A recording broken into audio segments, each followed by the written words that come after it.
മക്കൾ എന്നത് അള്ളാഹു നമുക്ക് നൽകിയ ഒരനുഗ്രഹമാണ്. അള്ളാഹു നമ്മെ ഏൽപ്പിച്ച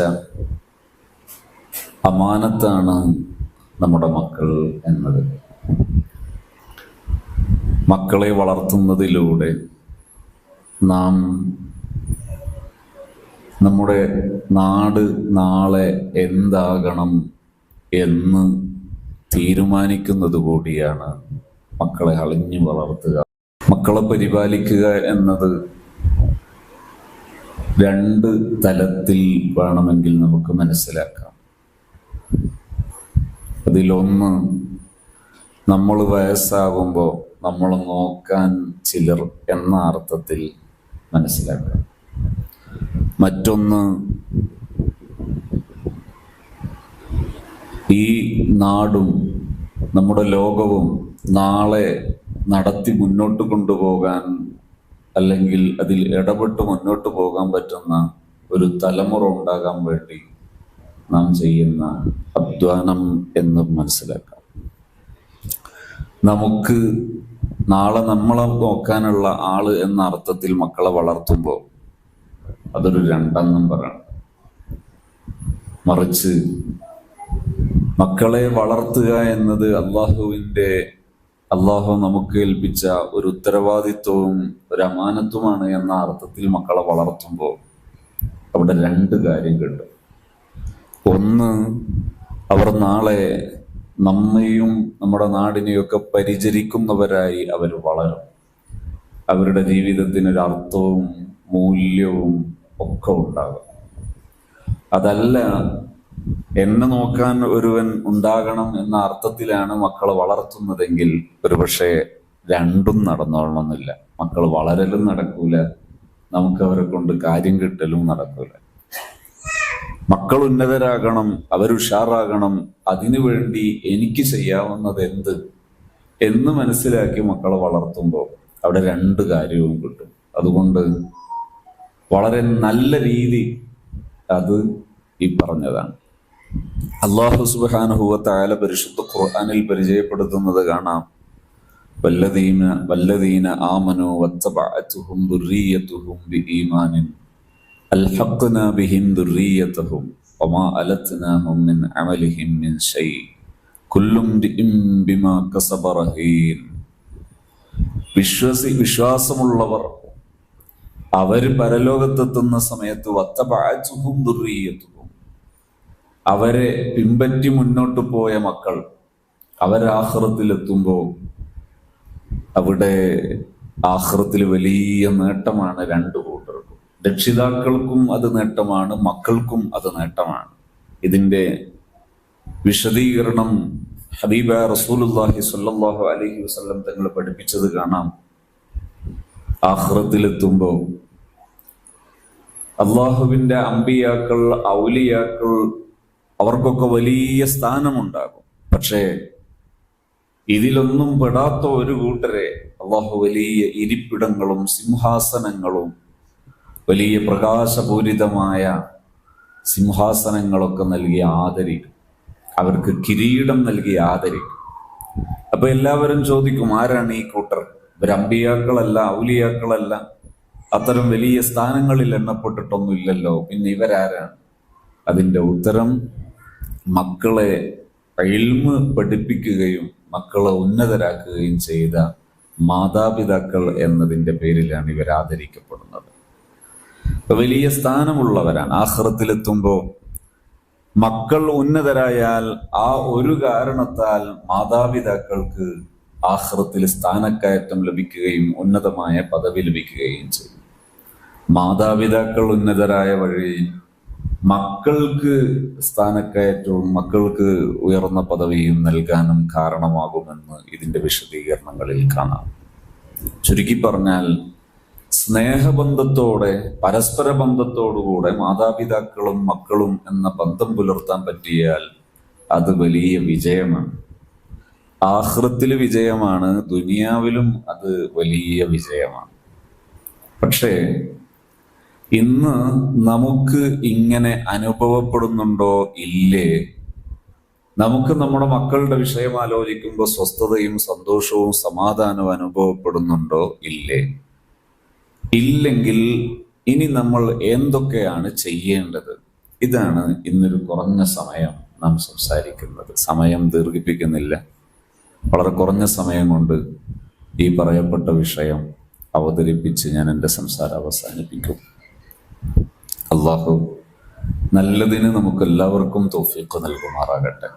വന്ന് ഇരുന്ന് ചെലവഴിക്കുന്ന ഈ സമയം നമുക്ക് രണ്ട് ലോകത്തും സന്തോഷിക്കാൻ നിമിത്തമായി അള്ളാഹു ഖബൂൽ ചെയ്യുമാറാകട്ടെ. മക്കൾ നന്നാകാൻ വേണ്ടി മക്കളോട് നാം സ്വീകരിക്കേണ്ട സമീപനങ്ങളിൽ ഒന്നാമത്തേത്, മുൻധാരണയില്ലാതെ മക്കളോട് പെരുമാറാൻ കഴിയുക എന്നതാണ്. ഇത്തരം സദസ്സുകളിലൊക്കെ പറയുമ്പോൾ ആദ്യം നമ്മളെ നാവിൽ വരിക ഇപ്പോഴത്തെ കാലത്തെ മക്കൾ അങ്ങനെയാണ് എന്നാണ്. ദയവായിട്ട് ഈ പ്രയോഗം അവസാനിപ്പിക്കണം. ഇത് കാലഘട്ടത്തെ ചീത്ത വിളിക്കുക.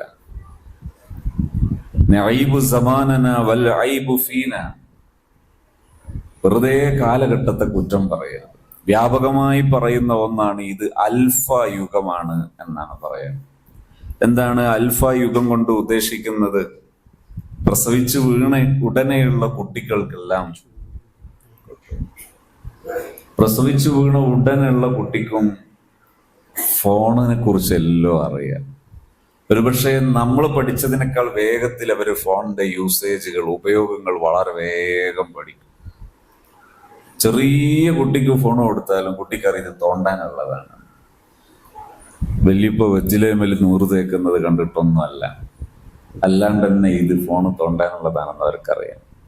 അങ്ങനെ അറിയുന്നത് കൊണ്ട് നമ്മൾ പറയുന്നതാണ് ഈ കുട്ടികൾക്ക് ഇപ്പോഴത്തെ കാലത്തെ മക്കള് ഭയങ്കര പ്രശ്നമാണ് എന്നാണ് നമ്മൾ പറഞ്ഞുകൊണ്ടുവരുന്നത്. ഈ മക്കള് വലിയ പ്രശ്നക്കാരാണ്. എന്താ പ്രശ്നം? അവർക്ക് ഫോണിന്റെ ഉപയോഗം വല്ലാണ്ട് അറിയാം. ഇപ്പോഴത്തെ കാലത്തെ മക്കളുടെ പ്രശ്നമാണ് എന്തെന്ന് നമ്മൾ പറയുന്നത്, ഇവർക്ക് ഫോണിന്റെ ഉപയോഗം അറിയാം. ഇതൊരു കുറ്റമാണോ? ഫോണുള്ള കാലത്ത് ഫോണിനെ കുറിച്ച് അറിയും, അതൊരു കുറ്റമല്ല. പിന്നെ എവിടെയാ കുറ്റം എന്നറിയോ? ശരിക്കും എവിടെയാ കുറ്റം? ഒരാളെ കയ്യിൽ കത്തി കൊടുത്തു, കത്തി അടുക്കളയിൽ നിന്ന് എടുത്തതാ. ഈ കത്തി കൊണ്ട് കുട്ടി കൊണ്ടുപോയിട്ട് മറ്റൊരു കുട്ടീന്റെ ശരീരത്തിൽ കുത്തി. നമ്മൾ കത്തിയെ കുറ്റം പറയാം. കത്തി അടുക്കളയിൽ ആവശ്യമാണ്. കത്തി കൊണ്ട് എന്താണ് ഉപയോഗമെന്നറിഞ്ഞുകൂടാത്ത ആ അറിവില്ലായ്മയാണ് അവിടുത്തെ പ്രശ്നം, അല്ലാതെ കത്തിയല്ല പ്രശ്നം. ഈ ഡിവൈസുകൾ എന്നത് അതൊരു നെഗറ്റീവ് അല്ല. ഡിവൈസുകൾ ഉള്ളത് കൊണ്ടാണ് ഇപ്പൊ പണ്ട് നമുക്ക് കാൽക്കുലേഷൻ വേണം, കാൽക്കുലേറ്റർ വേണം. ഇപ്പൊ കാൽക്കുലേറ്റർ വേണ്ട, ഫോണ് മതി. പണ്ട് ടോർച്ച് വേണം, ഇപ്പൊ ആരുടെ കയ്യിലും ടോർച്ച് ഇല്ല. ടോർച്ച് വേണോ? വേണ്ട, ഇവിടെ ഉണ്ട്, ഫോണുകളുണ്ട്. പണ്ട് നമുക്ക് എന്തെങ്കിലും എഴുതി വെക്കണമെങ്കിൽ നോട്ട് വേണം, പേന വേണം. ഇപ്പൊ നോട്ടും വേണ്ട, പേനയും വേണ്ട, വിരല് മതി. ഇത് എഴുതി വെക്കാൻ ഇവിടെ സാധനമുണ്ട്. എല്ലാ സാധനവും ഇതിൻ്റെ ഉള്ളിലുണ്ട്. ഇതൊരു മോശമാണോ? അതൊരു നെഗറ്റീവ് അല്ല. ഖുർആൻ ഓതണോ? ഇത് നമുക്കിത് മതി, സാധനം മതി. നിങ്ങൾക്ക് എന്തെങ്കിലും വിറുതുകൾ, ദിക്റുകൾ ചൊല്ലണോ? ഇത് മതി. ഇങ്ങനെ നല്ലതിനൊക്കെ ഉപയോഗിക്കാൻ പറ്റിയ വലിയ ഉപകാരമുള്ള വസ്തുവാണ് സത്യത്തിൽ ഡിവൈസും അതുപോലെ ഇന്റർനാഷണൽ നെറ്റ്വർക്ക് എന്നതിന്റെ ഷോർട്ടാണ് ഇന്റർനെറ്റ് എന്ന് പറയുന്നത്. ഈ ഇന്റർനെറ്റ് എന്നത് ഒരു നെഗറ്റീവ് അല്ല, അതൊരു സൗകര്യമാണ്. ഇപ്പോ മിനിയാന്ന് ഞാൻ ക്ലാസ് എടുക്കുന്നത് മലപ്പുറത്ത് നിന്നാണ്. അതിൽ ഒരാൾ പങ്കെടുക്കുന്നത് വിദേശത്ത് നിന്നാണ്, വേറൊരാൾ പങ്കെടുക്കുന്നത് കാസർഗോഡ് നിന്നാണ്, വേറൊരാൾ പങ്കെടുക്കുന്നത് തിരുവനന്തപുരത്ത് നിന്നാണ്. ഇതെല്ലാവർക്കും ഒരേ സമയം പങ്കെടുക്കാം. 5-10 മണിക്കൂർ യാത്ര ചെയ്യേണ്ട. ആ യാത്രയുടെ സമയം ലാഭമാണ്. പരസ്പരം കണ്ടുകൊണ്ട് സംസാരിക്കാം. ചോദ്യങ്ങൾ ചോദിക്കണമെങ്കിൽ ചോദിക്കാം, മറുപടി പറയാം. ഇത് പണ്ടില്ലായിരുന്നു, ഇപ്പത് സാധ്യമാണ്. ഈ ഡിവൈസുകളിലെ പ്രശ്നം എവിടെയാണെന്ന് ചോദിച്ചാൽ, ഡിവൈസുകൾ എന്തിന് ഉപയോഗിക്കുന്നു എന്നിടത്താണ് പ്രശ്നം. ദയവായി കാലഘട്ടത്തെ കുറ്റം പറയരുത്. പുരോഗമനത്തെ കുറ്റം പറയരുത്. ഒരു വിഷയം മാത്രമാണ് നാം ശ്രദ്ധിക്കേണ്ടത്, നമ്മുടെ മനസ്സ് ശാന്തമാണോ എന്ന്. കഴിഞ്ഞ ദിവസം ഒരു രക്ഷിതാവ് എൻ്റെ അടുത്ത് വരും. രക്ഷിതാവല്ല, മാതാവും പിതാവും. എന്തിനാണ് വരുന്നത്? അവർ വരുന്നത് ഹയർ സെക്കൻഡറി സ്കൂളിൽ പഠിക്കുന്ന മകനെ ഒരു ലഹരി ഉപയോഗത്തിന്റെ പേരിൽ അവിടെ നിന്ന് പുറത്താക്കേണ്ടി വന്നു. ഈ പുറത്താക്കിയതിന്റെ പേരിലാണ് ഇപ്പൊ അവര് റെക്കമെൻഡ് ചെയ്തിട്ടാണ് അവര് വരുന്നത്. അപ്പോ ഞാൻ രണ്ടുപേരെയും, രക്ഷിതാവിനെയും കേട്ടു, കുട്ടിയെയും കേട്ടു. അവിടെ ഈ കുട്ടി ഈ പ്രശ്നത്തിൽ നിന്ന് രക്ഷപ്പെടാൻ വേണ്ടി രക്ഷിതാവ് ചെയ്യേണ്ട ഏക കാര്യം എന്താ? അവിടെ രക്ഷിതാവിന്റെ ഇടപെടൽ കൊണ്ട് കുട്ടി രക്ഷപ്പെടുന്നുണ്ട്. എങ്ങനെയാണ് രക്ഷപ്പെടുന്നത്?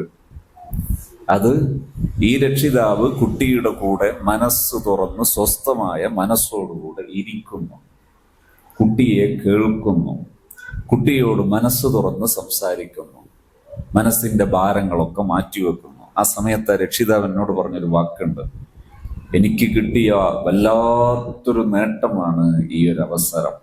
അഥവാ ഹാപ്പി സോണിന്റെ ഒരു ട്രെയിനിങ് സംവിധാനത്തിൽ പങ്കെടുത്ത ഒരു അധ്യാപകന്റെ ചെറിയൊരു ഇടപെടൽ കിട്ടിയതിനെ കുറിച്ചാണ് അദ്ദേഹം പറയുന്നത്. എന്താണ് അദ്ദേഹം പറഞ്ഞു? എനിക്ക് ഭയങ്കര കുറ്റബോധമുണ്ട്.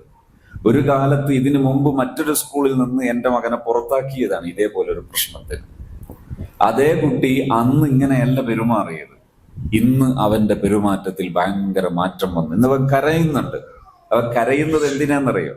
ഞാൻ കാരണം എൻ്റെ മാതാവും എൻ്റെ പിതാവും വിഷമിച്ചല്ലോ എന്നും അതിന് മാത്രമാണ് അവൻ കരയുന്നത്. ആ രക്ഷിതാക്കൾ പറഞ്ഞു, ജീവിതത്തിൽ ധന്യമായി പോയി ആ ഒരു നിമിഷം. ജീവിതം തന്നെ ധന്യമായി പോയി. കാരണം നേരത്തെ അവന്റെ അനുഭവം അങ്ങനെയല്ല. അപ്പോ അവിടെ ഈ മകൻ മോശമാകാനുണ്ടായ ശരിയായ കാരണം എന്താണ്? ഈ മകനെ അറിഞ്ഞ് അവന്റെ കൂടെ ഒരു 10 മിനിറ്റ് ഇരിക്കാൻ, അവനെ ഒന്ന് കേൾക്കാൻ പറ്റാത്ത തിരക്ക്. അദ്ദേഹം പറഞ്ഞു, ഞാനൊരു ഇലക്ട്രീഷ്യനാണ്, എനിക്കൊരു വലിയ ഇലക്ട്രിക്കൽ ഷോപ്പ് ഉണ്ട്. ഞാൻ ആ ഇലക്ട്രിക്കൽ ഷോപ്പ് ലീഡ് ചെയ്ത് അത് നയിച്ച് മുന്നോട്ട് കൊണ്ടുപോകുന്നത് കൊണ്ട് അതിന്റെ തലഭാരം കാരണം എനിക്ക് മകന്റെ കൂടെ ഇരിക്കാൻ സമയമില്ല, മകനെ കേൾക്കാൻ സമയമില്ല. ഇതായിരുന്നു പ്രശ്നം എന്ന് ഇപ്പോൾ എനിക്ക് ബോധ്യപ്പെടുന്നു. കാരണം നേരത്തെ എൻ്റെ മകൻ പ്രശ്നക്കാരനായത് ഇപ്പോൾ എൻ്റെ മകൻ എന്നെക്കാൾ നല്ലവനായി മാറുന്നു. എനിക്കില്ലാത്ത നല്ല മനോഭാവം എൻ്റെ മകനുണ്ടാകുന്നു, അവൻ പശ്ചാത്തപിക്കുന്നു, അവൻ ആകെ മാറുന്നു. എവിടെയാണ് വിഷയം? മക്കളുടെ കൂടെ സമയം ചെലവഴിക്കാൻ നാം പ്രാപ്തരാകണം. നമ്മുടെയൊക്കെ ഉള്ളിൽ ചിലപ്പോൾ വന്നുപെടുന്ന ഒരു അബദ്ധമുണ്ട്. അതെന്താ? ഈ രക്ഷിതാക്കളൊക്കെ ആയാൽ മക്കൾക്ക് പേടി വേണം, മാതാപിതാക്കളെ പേടി വേണം എന്ന് പറയുന്നവരുണ്ട്. ഈ പേടി എന്ന് പറയുന്നത് രണ്ടർത്ഥത്തിലാണ്. ഇപ്പോ പാമ്പിനെ പേടി, നായയെ പേടി, അങ്ങനെ പേടി എന്ന് പറയുന്ന ആ പേടി അത് മാതാപിതാക്കളെ പേടിക്കേണ്ടി വരരുത്. മാതാപിതാക്കളോട് ഇഷ്ടവും സ്നേഹവും കൊണ്ടുണ്ടായിത്തീരുന്നൊരു പേടിയുണ്ടെങ്കിൽ അതൊക്കെ. ഇപ്പൊ ഞാൻ 8 വർഷം ഇവിടെ സിറാജുൽ ഹുദയിൽ പഠിച്ചു വളർന്നതാണ്. അതിനുശേഷം 10-12 വർഷവും ഇതേ സിറാജുൽ ഹുദയിൽ തന്നെ സേവനം ചെയ്തിട്ടുണ്ട്. ഈ കാലയളവിനിടയിൽ, ദീർഘമായ കാലയളവിനിടയിൽ എന്നെ എൻ്റെ പ്രിയപ്പെട്ട ഉസ്താദ് ചീത്ത വിളിക്കുകയോ തല്ലുകയോ ഒന്നും ചെയ്തിട്ടില്ല. പക്ഷെ അതിൻ്റെ പേരിൽ ഒരു കുറവും ഉസ്താദിനോട് തോന്നിയിട്ടില്ല. അവിടെ ഒരു ഗാംഭീര്യം ഉണ്ട് ഉസ്താദിനെ കുറിച്ച്. അത് തല്ലിയത് കൊണ്ടോ ചീത്ത വിളിച്ചത് കൊണ്ടോ ദേഷ്യം പിടിച്ചത് കൊണ്ടോ ഉള്ളതല്ല, അത് സ്നേഹം കൊണ്ടുള്ളതാണ്. രക്തത്തോട് ചേർന്നൊരു സ്നേഹമുണ്ട്. ആ സ്നേഹം കൊണ്ടുണ്ടാകുന്ന ഒരു ഗാംഭീര്യമുണ്ട്, അതുള്ളതാണ്. അല്ലാതെ ഈ പേടി എന്ന് പറയുന്ന സാധനം അത് ആവശ്യമില്ലാത്തതാണ്. ചിലപ്പോ ഒരു പക്ഷേ പഴയ കാലത്തൊക്കെ ഉണ്ടാകും. എന്തിനെന്നറിയോ? ലേശം സോഫ്റ്റ് ആയിട്ട് നിന്നാൽ മക്കൾ മുട്ടായിക്കൊക്കെ ചോദിക്കും, കയ്യിൽ ക്യാഷും ഉണ്ടാവില്ല. അപ്പൊ ഒന്ന് ഗാംഭീര്യത്തിൽ നിന്നാൽ ചോദിക്കൂലല്ലോ, മുട്ടായിക്കൊന്നും ചോദിക്കൂലല്ലോ എന്നുള്ള അതൊക്കെ തിരുത്തേണ്ടതാണ്. ഹബീബായ റസൂലുള്ളാഹി സ്വല്ലല്ലാഹു അലൈഹി വസല്ലം തങ്ങൾ അങ്ങനെ അല്ല ചെയ്തത്. ഫാത്തിമയോടോ ഹസൻ ഹുസൈൻ റളിയല്ലാഹു അൻഹും ഈ വലിയ മുഹ്സിൻ തുടങ്ങി ഒരുപാട് മക്കളും പേരക്കുട്ടികളെയൊക്കെ നബിതങ്ങൾ നേരെ വളർത്തിയിട്ടുണ്ട്, പരിപാലിച്ചിട്ടുണ്ട്. അവിടെയൊന്നും നബിതങ്ങൾ പേടിപ്പിച്ച് ഭരിച്ചതല്ല. അതിന് വിജയം ഉണ്ടാകൂല. എന്താണ് വേണ്ടത്? മക്കളുടെ കൂടെ സമയം ചെലവഴിക്കാനും അവരോട് സ്നേഹപൂർവ്വം പെരുമാറാനും പറ്റണം. ഞാൻ ഈ പറഞ്ഞതിന്റെ അർത്ഥം ചിലരൊക്കെ എന്ത് മനസ്സിലാക്കുന്നറിയോ? മക്കൾ എന്ത് തോന്നിവാസം തെറ്റുകളും വേണ്ടാത്തരങ്ങളും ചെയ്യുമ്പോൾ അതിനെല്ലാം ഏസ് മൂളണം എന്ന് ചിലരൊക്കെ കേൾക്കും. അങ്ങനൊരു പരിപാടിയേ ഇല്ല. പാടില്ലാത്തൊരു വിഷയം നമ്മുടെ മക്കളിൽ കാണുമ്പോൾ ഇത് പാടില്ലാത്തതാണ്, അതിന് വാപ്പയില്ല മക്കളെ, അതിന് ഉമ്മ കൂടെ ഉണ്ടാകൂല എന്ന് പറയാൻ മാത്രം തുനിഞ്ഞാ മതി. അതിന് തെറി വിളിക്കണ്ട, അതിന് വടിയും കുന്തൊന്നും എടുക്കണ്ട. നിങ്ങൾ ഒറ്റ ഈ നിലപാട് മാത്രം പ്രഖ്യാപിച്ച് ശീലിച്ചാൽ മതി. എങ്കിൽ നമ്മുടെ മക്കൾ എളുപ്പം നന്നാകും. ഞാൻ ഒരു സംഭവം കൂടെ പറയാം. കഴിഞ്ഞ ദിവസം ഒരു സ്ഥാപനത്തിൽ നിന്നൊരു രക്ഷിതാവ് റെക്കമെൻഡഡ് ആയിട്ട് വരുന്നു, ശുപാർശ പ്രകാരം വരുന്നു. എന്താണ് പ്രശ്നം? മകന് മൊബൈൽ അഡിക്ഷനാണ്. മൊബൈലിൽ മുഴുവൻ സമയവും ഈ ഫ്രീ ഫയർ ഗെയിം കളിക്കൽ തന്നെ പരിപാടി, മുഴുവൻ സമയം. അങ്ങനെ ഇതൊരു വലിയ വിഷയമായി മാറിയപ്പോൾ അപ്പോഴാണ് അവര് വരുന്നത്. അങ്ങനെ ഗെയിം അഡിക്ഷൻ ആയിട്ടാണ് കുട്ടിയെ കൊണ്ടുവരുന്നത്. ഞാൻ അവരോട് പറഞ്ഞു, നിങ്ങളൊരു കാര്യം ചെയ്യണം.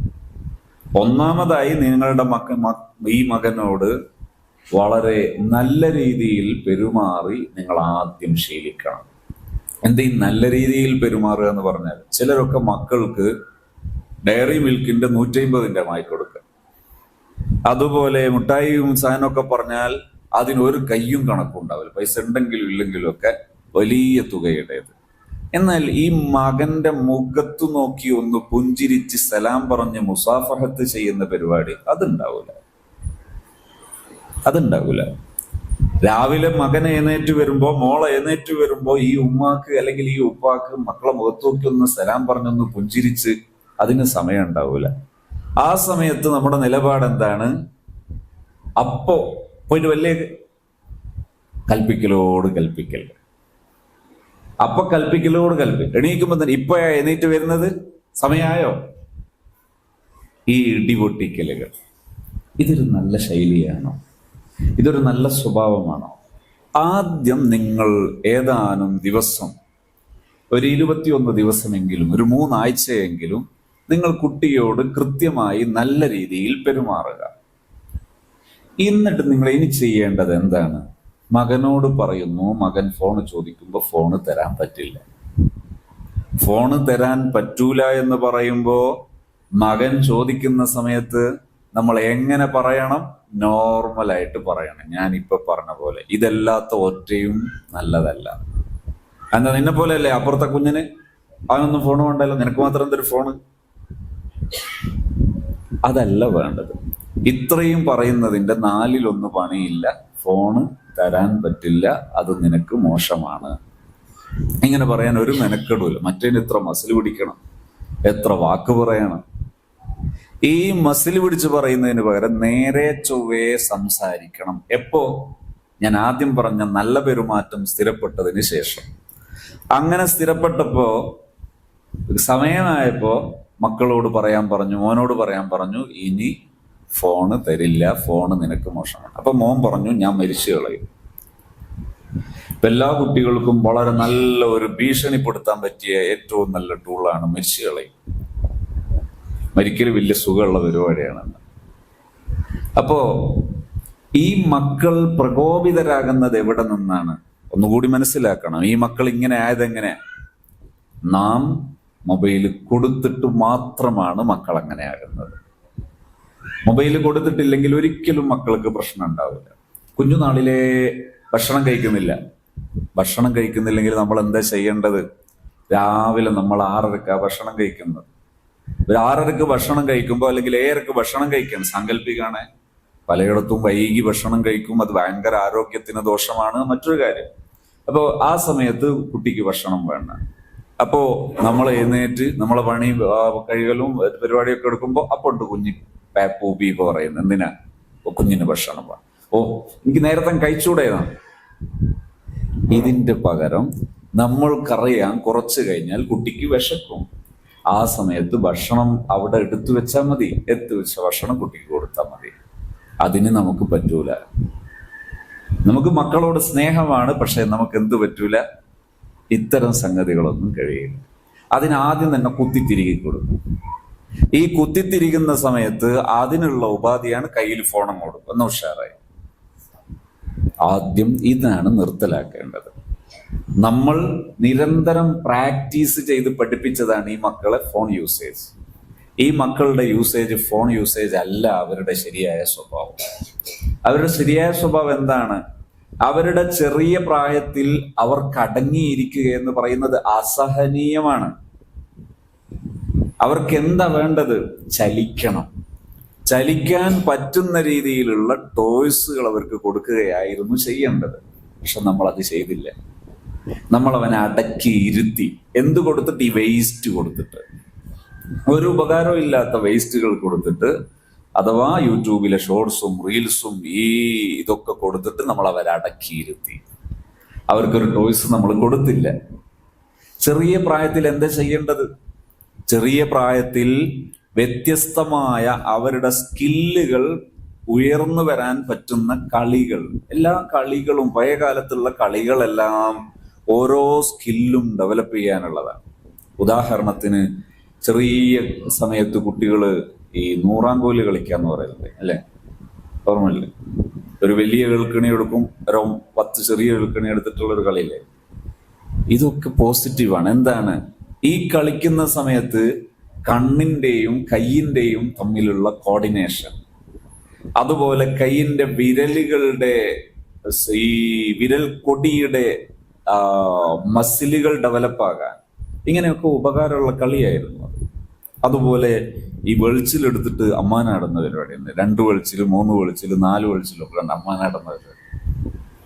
ഒരുപാട് കോൺസെൻട്രേഷൻ ഉണ്ടാകാനും ഏകാഗ്രത കിട്ടാനും അതുപോലെ കണ്ണ് കൈ കോർഡിനേഷൻ നടക്കാനൊക്കെ ഉപകരിക്കുന്ന കുറെ സ്കിൽ ഡെവലപ്പ് നടക്കുന്ന കളികളായിരുന്നു അതൊക്കെ. ചെറിയ കുട്ടികൾ കള്ളി വരഞ്ഞിട്ട് നമ്മളെ ഇത് കളിക്കുന്നുണ്ട്, എന്താ പറയാ, ഒരു ഇത് ചാടിയിട്ട് അങ്ങനെ തുള്ളിപ്പോയിട്ട് കളിക്കുന്ന കളി, എന്നോട് പേര് മറന്നു. കൊത്തങ്കല്ല് കളിക്കുക എന്ന് പറയുന്നത് വേറെ, ഒരു കല്ല് വെച്ചിട്ട് ചാടി പിടിക്കുക. ഈ കളികളെല്ലാം ഓരോ ഉപകാരമുള്ള കളികളാണ്. ഇപ്പൊ അതെല്ലാം നിങ്ങൾക്ക് പറ്റുന്നില്ല. കുട്ടികൾക്ക് അതൊക്കെ പറ്റും, നമുക്കത് പറ്റുന്നില്ല എന്ന് തോന്നുകയാണെങ്കിൽ നിങ്ങൾ കോഴിക്കോടോ അല്ലെങ്കിൽ നമ്മളെ പല സ്ഥലങ്ങളിലും ഇപ്പൊ കുട്ടികളുടെ ഇത്തരം ഉപകരണങ്ങൾ വാങ്ങാൻ കിട്ടുന്ന ഷോപ്പുകളുണ്ട്. പൈസ തന്നെ ചെലവാക്കണോ നിർബന്ധമുണ്ടെങ്കിൽ അത്തരം ഷോപ്പുകളിൽ പോയാൽ പ്രായാനുസൃതമായ ടോയ്സുകൾ കിട്ടും. ഏജ് അപ്രോപ്രിയേറ്റഡ് ടോയ്സ്, പ്രായാനുസൃതമായ കളിപ്പാട്ടങ്ങൾ. ഈ കളിപ്പാട്ടങ്ങൾ കുട്ടികൾക്ക് നൽകുകയാണ് നമ്മൾ ചെയ്യേണ്ടത്. പക്ഷെ കളിപ്പാട്ടം വാങ്ങുമ്പോൾ പറയും വാങ്ങണ്ടേ, ഇപ്പം തന്നെ കാട്ട നിറഞ്ഞിട്ടൊരു വയ്യുമില്ല. എന്താ? അടിച്ചുവാരി ഉടനെ ഉണ്ടാവും, കുട്ടിയെല്ലാം വലിച്ചിട്ടിട്ടുണ്ട്. എന്താണ് ചെയ്യേണ്ടത്? അത് കോർഡിനേറ്റ് ചെയ്യാനും നമ്മൾ പഠിപ്പിക്കണം. കോർഡിനേറ്റ് ചെയ്യാൻ നമ്മൾ എന്താ ചെയ്യേണ്ടത്? കുട്ടി കളിക്കുമ്പോൾ എല്ലാം എടുത്ത് തുടങ്ങിയേ എല്ലാം എടുത്തു വെച്ചോളണേ, ഇതാ നമ്മൾ പറയാ. ഓൻ എടുത്തു വെക്കാൻ വിചാരിച്ചിട്ടുണ്ടെങ്കിൽ തീർത്തും വലിച്ചിട്ടിട്ടേ പോകും. ഈ പറച്ചില് കേട്ടാൽ അങ്ങനെ ചെയ്യുള്ളൂ. ഈ പറച്ചിലാണ് പ്രശ്നം. പകരം എന്ത് പറയണം? കളിച്ചു മതിയാകുന്നൊരു സമയത്തുമ്പോ മോനെ നമ്മൾ ഇത് എടുത്തു വെക്കുകയല്ലേ, മോനെ നമ്മൾ ഇത് എടുത്തു വെക്കുകയല്ലേ. മോൻ പറയാനേ അല്ലെ മോള് പറയാനല്ല ഉമ്മ എടുത്തു വെച്ചോ. അപ്പൊ തെറി വിളിക്കരുത്, അപ്പൊ ചൂടാകരുത്. നിങ്ങൾ എടുത്തു വെച്ചാൽ മതി. അടുത്ത ദിവസം കുട്ടി എടുത്തു വെക്കും. പക്ഷെ നമ്മളെ പറച്ചിലുകളാണ് പ്രശ്നം സൃഷ്ടിക്കുന്നത്. ഈ പറച്ചിൽ പറയുമ്പോ എനിക്ക് ചിലപ്പോൾ ഓർമ്മയാകലുണ്ട് ഒരു തമാശ. അതായത് ഒരാള് ഭാര്യ ബാത്റൂമിൽ നിന്ന് ഊരി വീണ് ചുണ്ടുപൊട്ടി. അപ്പൊ ഡോക്ടറെ അടുത്ത് കൊണ്ടുപോയപ്പോ ഡോക്ടർ പറഞ്ഞ് തുന്നണം. ഇയാൾ വിചാരിച്ചു പഠിച്ചോനെ വലിയ ക്യാഷ് ചെലവാകും. ഡോക്ടറോട് ഇയാൾ ആദ്യം ചോദിച്ചു ക്യാഷ് എത്രയാവും? അതൊരു 150 റുപ്യാവുള്ളൂ. അയാൾ 300 റുപ്യ വേഗം കൊടുത്തിട്ട് പറഞ്ഞു തുന്നിക്കോ, രണ്ടും കൂട്ടിയിട്ട് തുന്നിയാണ്. കാരണം ഈ പറച്ചില് ഭയങ്കര പ്രശ്നമാണ്. ഈ പറച്ചിലാണ് ഏറ്റവും കൂടുതൽ പ്രശ്നം സൃഷ്ടിക്കുന്നത്. സംസാരം മക്കളോട് പറയുമ്പോഴും ഒന്ന് നല്ല രീതിയിൽ സംസാരിച്ചാൽ മക്കൾ അനുസരിക്കും. ഈ ടോയ്സുകൾ എടുത്തു വെക്കാൻ നല്ല രീതിയിൽ പറഞ്ഞാൽ കുട്ടികൾ അത് എടുത്തു വെക്കും. പക്ഷെ അന്ന് എടുത്തു വെച്ചോളന്നില്ല. 2 ദിവസം അങ്ങനെ പറഞ്ഞാൽ ഒരു 3-ാമത്തെ ദിവസം 4-ാമത്തെ ദിവസം കുട്ടി എടുത്തു വെക്കാൻ തുടങ്ങും. പ്രശ്നം ഉണ്ടാവൂല.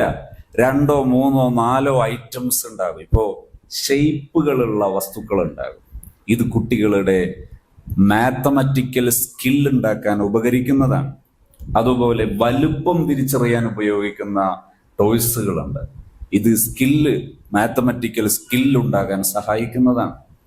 ഇങ്ങനെ തുടങ്ങിയിട്ട് പസിൽസ്, കട്ടകൾ ബ്ലോക്ക് ഒപ്പിച്ചിട്ട് ബിൽഡിംഗ് ഉണ്ടാക്കുക, ബ്ലോക്ക് ഒപ്പിച്ചിട്ട് വാഹനങ്ങൾ ഉണ്ടാക്കുക, ഇങ്ങനെ കുറേ സാധനങ്ങൾ കിട്ടും. ഇതെല്ലാം കുട്ടികളിൽ നല്ല സ്കില്ലുകൾ ഉണ്ടാക്കുന്നതാണ്. കഴിഞ്ഞ ദിവസം ഒരാൾ എന്നോട് പറഞ്ഞു, ഇപ്പൊ ആകെ പ്രശ്നമാണ് വീട്ടില്, ഭാര്യയ്ക്ക് ഭയങ്കര ടെൻഷനാണ്. ഞാൻ ചോദിച്ചു എന്താ? പ്രസവിച്ചിട്ട് ചെറിയ കുഞ്ഞുണ്ട്. ഈ ചെറിയ കുഞ്ഞ് ആയപ്പോ തന്നെ പ്രശ്നം. ചിലർക്കൊക്കെ ഗർഭിണിയായ പ്രശ്നം തുടങ്ങും. ഗർഭിണിയായാൽ കുഞ്ഞിന്റെ കരച്ചിൽ നിൽക്കുന്നില്ല. എന്തുകൊണ്ടെന്നറിയോ? ഈ മാതാവിന്റെ മനസ്സ് ശാന്തമല്ല. മാതാവിന്റെ മനസ്സ് ശാന്തമല്ല. ഗർഭിണിയുടെ ശരിയായ മാനസികാവസ്ഥ എന്താ? അള്ളാഹുവിന്റെ റസൂൽ സല്ലല്ലാഹു അലൈഹി വസല്ലം തങ്ങൾ പഠിപ്പിച്ചു, ഒരു ഗർഭിണി എന്ന് പറഞ്ഞാൽ സ്വർഗത്തിലേക്ക് എത്തിപ്പെടാൻ മതിയായ വലിയ മഹത്വമുള്ള വലിയൊരു പ്രതിഫലത്തിന്റെ അർഹയായ വലിയൊരു ഭാഗ്യവതിയാണ് ഗർഭിണിയാകുക എന്ന് പറഞ്ഞാൽ. ഈ ചിന്ത ഉണ്ടെങ്കിലുണ്ടല്ലോ, ഇത് ഈമാൻ ഉണ്ടെങ്കിൽ, ഇങ്ങനൊരു വിശ്വാസം ഉണ്ടെങ്കിൽ മുഴുവൻ സമയവും അവർക്ക് എനർജി ഉണ്ടായിക്കൊണ്ടേയിരിക്കും. രോഗം വളരെ കുറവായിരിക്കും. അതേസമയത്ത് ഇത് ഇല്ലെങ്കിലോ, ഗർഭിണിയായ പ്രഷർ കുറഞ്ഞിട്ട് ഷുഗർ കൂടിയിട്ട് ആകെ കുലുമാലായിരിക്കും. ഇത് ഡോക്ടറെ അടുത്ത് ബില്ലടക്കാനേ സമയം ഉണ്ടാവും. എന്നാ പിന്നെ ഒന്ന് മാറുമോ? അതൊട്ടില്ലതാ. ഈ സമയത്ത് ചെറിയ കുഞ്ഞുങ്ങളുണ്ടെങ്കിൽ അവരെ കരച്ചിൽ കൂടും. പ്രസവിച്ചു ഉടനെയും അങ്ങനെ തന്നെ. അപ്പോ അവരോട് ഞാൻ പറഞ്ഞ പരിഹാരം എന്താണ്? നമ്മൾ രക്ഷിതാക്കളെ മനസ്സിലാക്കേണ്ട പരിഹാരം എന്താണ്? ഞാൻ പറഞ്ഞു, നിങ്ങൾ 3-4 പുസ്തകം വാങ്ങുക. ഏത് പുസ്തകം എന്നറിയോ? കളറിങ്ങിന് പറ്റിയ പുസ്തകം കിട്ടും. കളറ് കൊടുക്കാനുള്ള കളറും കിട്ടും. ചെറിയ പൈസകൾ, 60 റുപ്യോ 80 റുപ്യോ. എനിക്ക് കച്ചവടമൊന്നുമില്ല, ഉള്ള ഷോപ്പിൽ നിന്ന് വാങ്ങാൻ പറഞ്ഞത്. അത് ചെറിയ ചെലവേ ഉള്ളൂ. അങ്ങനെ വാങ്ങിച്ചു കൊടുക്കാൻ പറഞ്ഞു. വാങ്ങിച്ചു കൊടുത്തതിന് ശേഷം ഞാൻ ചോദിച്ചു, ഇപ്പൊ എങ്ങനെയുണ്ട്? ഇപ്പൊ കുട്ടിക്ക് ഒരു പ്രശ്നവുമില്ല, കുഞ്ഞിന് കരച്ചിലുമില്ല, പ്രശ്നവുമില്ല. എന്താണ് കുഞ്ഞിന്റെ അസ്വസ്ഥത? നമ്മുടെ മനസ്സ് അസ്വസ്ഥമാകുമ്പോൾ കുഞ്ഞിനും അസ്വസ്ഥത വരും. നമ്മുടെ മനസ്സിൽ സ്വസ്ഥത ഉണ്ടോ, കുഞ്ഞിനും സ്വസ്ഥത വരും. കുഞ്ഞിന് വേണ്ടത് എന്താണ്? അവർക്കെപ്പോഴും ചലിച്ചുകൊണ്ടിരിക്കാൻ പറ്റുന്ന, ചെയ്തുകൊണ്ടിരിക്കാൻ പറ്റുന്ന. അവിടെയും ശ്രദ്ധിക്കണം. പുസ്തകം വായിച്ചു കൊടുത്തിട്ട് ആ കളർ കൊടുക്കട്ടോ അങ്ങനെ പറയരുത്. ഒരു കളർ കൊടുത്തോളൂ. അവര് ചിലപ്പോഴൊക്കെ പുസ്തകത്തിന്റെ ഒരു പേജ് കീറിയെന്നിരിക്കും. അതിന് കുലുമാലുണ്ടാക്കരുത്. നിങ്ങൾ വേണമെങ്കിൽ പറഞ്ഞാൽ മതി, ഈ പുസ്തകത്തിന്റെ പേജ് ഇതാകെ ഒരു പുര അടിച്ചു വാരാൻ എത്ര സമയം വേണം കൂടിയാല്? അത് അത്രേ സമയം വേണ്ടു. ഒരു 4 മിനിറ്റ് 5 മിനിറ്റ്. ഇതിന് സുബ്ഹാനല്ലാഹ് 1/2 മണിക്കൂർ കരയും, 1/2 മണിക്കൂർ വെപ്രാൾ, എന്നിട്ട് 5 മിനിറ്റ് അടിച്ചു വരെ. ഈ ബേജാറാണ് പ്രശ്നം.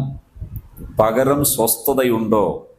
ഇത് ചെയ്യുന്ന ജോലികൾക്കൊക്കെ അള്ളാഹുവിന്റെ അടുക്കൽ പ്രതിഫലം കിട്ടൂ എന്ന വിശ്വാസം ഉണ്ടായാൽ, ഇതിന് സൈക്കോളജിയുടെ ഭാഷ എന്താ? Do for you. ചെയ്യുന്നത് എന്തും സ്വന്തത്തിന് വേണ്ടി ചെയ്യുക. എന്റെ സന്തോഷം, വീട് വൃത്തിയാകുന്നുള്ള എന്റെ സന്തോഷം, ഞാനത് ചെയ്യുന്നു. അങ്ങനെയാണ് പിന്നെ ഒരു പ്രശ്നം ഉണ്ടാവില്ല. എന്നാൽ ചുരുക്കം ഈമാനെങ്കിലും ഉണ്ടെങ്കിൽ പിന്നെ ഒരു പ്രശ്നവുമില്ല. സ്വസ്ഥമാണ് മനസ്സ്. ഈമാൻ ഉണ്ടായാൽ തന്നെ പിന്നെ ഒരു വിഷമവുമില്ല. നല്ല റാഹത്താണ്. പണിയെടുത്ത കൂലി കിട്ടും. പിന്നെന്താ ബേജാറ്? ഞാൻ ഒരിക്കലും ഒരു സ്കൂളിൽ ഇതുപോലെ വിഷയം അവതരിപ്പിച്ച് സംസാരിക്കുമ്പോൾ ചോദിക്കാൻ അവസരം കൊടുത്തപ്പോൾ ഒരു രക്ഷിതാവ് പറഞ്ഞു, അത് ഭയങ്കര വിഷമം തന്നെയാ ജീവിതം. ഞാൻ MSc സൈക്കോളജി കഴിഞ്ഞതാ. പെണ്ണുങ്ങളെ പറയുന്നത് MSc സൈക്കോളജി കഴിഞ്ഞതാ, പക്ഷേ വീട്ടിലൊരു സ്വസ്ഥതയില്ല. ഞാൻ ചോദിച്ചു, എന്തേ പ്രശ്നം? നേരം വെളുത്ത് വൈകുന്നേരം ആവോളം പണിയെടുത്താൽ അവസാനം ഭർത്താവ് വന്നാൽ ചോദിക്കും, എനിക്ക് ഇവിടെ എന്തേലും പണി. പൊറുക്കാനാകൂല. എന്താ പ്രശ്നം ഉണ്ടാകുന്നത്? എന്താ പ്രശ്നം ഉണ്ടാകുന്നത്? 2 കാര്യമാണ്. ഈ ജോലികൾ ചെയ്യുന്നത് ഇഷ്ടപ്പെട്ടിട്ടല്ല, കഷ്ടപ്പെട്ടിട്ടാണ്. അപ്പോൾ അടുത്ത കഷ്ടപ്പാട് നിങ്ങളെ തേടി ഓട്ടോറിക്ഷയും കൂട്ടി നിങ്ങളുള്ള ഇടത്തിൽ വരും. അതാണ് യാഥാർത്ഥ്യം. അപ്പൊ കഷ്ടപ്പെട്ട് പണിയെടുക്കുന്നതിന് പകരം ഇഷ്ടപ്പെട്ട് ജീവിക്കണം, ഇഷ്ടപ്പെട്ട് പണിയെടുക്കണം. അപ്പൊ ജീവിതം സന്തോഷമാകും, ആകെ റാഹത്താകും. അപ്പൊ മക്കളോട് സമീപിക്കേണ്ട സമീപനത്തിൽ ഉണ്ടാകേണ്ട മാറ്റം അവരെ അറിഞ്ഞ് അവരുടെ കൂടെ നിൽക്കുക, അവരെ ഒന്ന് കേൾക്കുക, അവരെ കൂടെ സമയം ചെലവഴിക്കുക, അവർ പറയുന്ന എല്ലാം അനുസരിക്കുക എന്ന അർത്ഥം വെക്കരുത് എന്ന് പറഞ്ഞുകൊണ്ടുവന്നിട്ടാണ് ഞാൻ ഇപ്പം വിഷയം പറഞ്ഞത്. പറ്റാത്തൊരു സംഗതി കാണുമ്പോൾ എന്ത് പറയണം? നോ, ഇത് പാടില്ല. ഇപ്പൊ ചെറിയ കുട്ടികൾക്കൊക്കെ ഫോൺ കൊടുത്ത് ശീലിപ്പിക്കും. അപ്പൊ പിന്നെയോ ഫോൺ കിട്ടിയിട്ടില്ലെങ്കിൽ കുഞ്ഞ് നിലത്ത് വീണു, അപ്പോഴത്തേക്ക് നമ്മൾ ബേജാറായി ഫോൺ എടുത്തു കൊടുത്തു. എന്താ ചെയ്യേണ്ടത്? നിങ്ങൾ ഫോൺ കൊടുക്കാതിരുന്നാ മതി.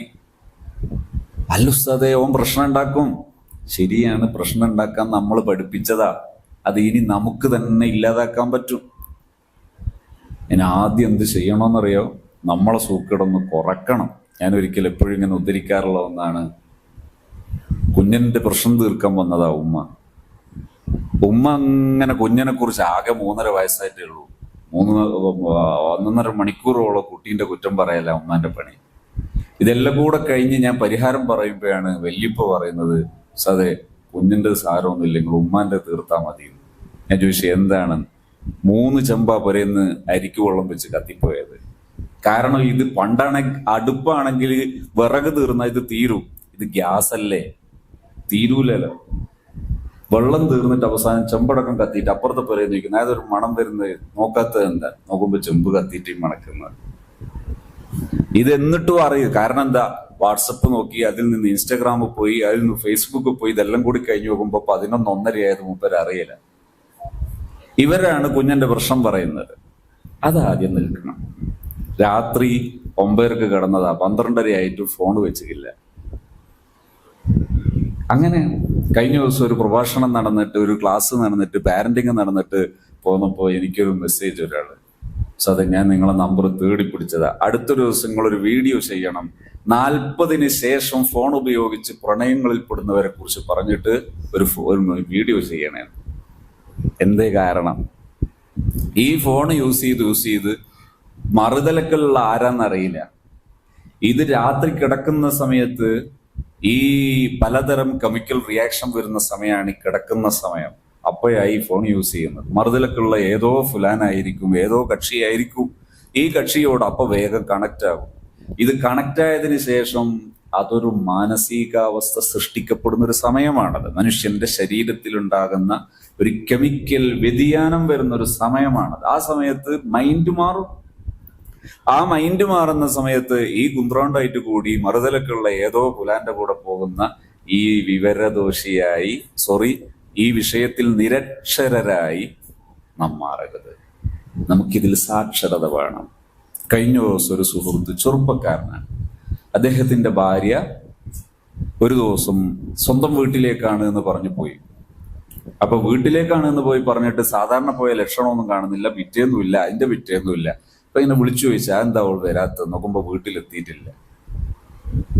ഏകദേശം ഒരാഴ്ചയോളം വേറൊരുത്തിന്റെ കൂടെ കറങ്ങി ഉള്ള സ്വർണം തീർത്ത് പോയിട്ടുണ്ട്. തിരിച്ചു ഇന്നലെ വന്നു എന്ന് പറഞ്ഞു.